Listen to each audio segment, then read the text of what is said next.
C'est un énarque qui débarque route de l'aéroport pour y montrer carte blanche avant d'occuper sa place dans le corps diplomatique accrédité au Bénin.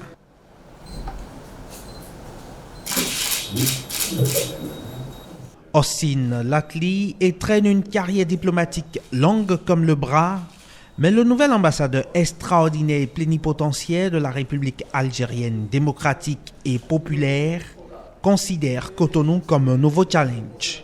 Au moment où la zone de libre-échange africaine se met en œuvre, cette opportunité tombe au bon moment pour développer les relations économiques et commerciales entre l'Algérie et le Bénin. Dans ses nouvelles fonctions, celui qui est né le 1er janvier 1962 à Jijel en Algérie a résidence à Abuja au Nigeria.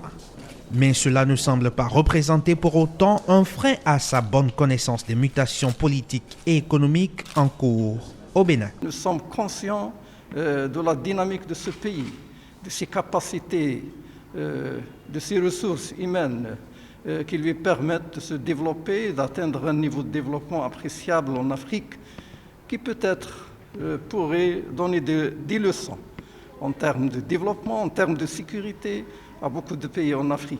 Un peu plus tôt dans la matinée, le chef de la diplomatie béninoise a reçu en audience la directrice d'ONU Femmes, l'Agence des Nations Unies pour l'égalité genre et l'autonomisation de la femme.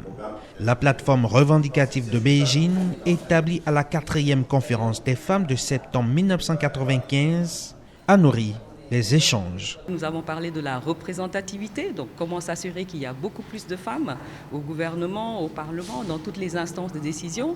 Et aussi nous avons parlé des ressources.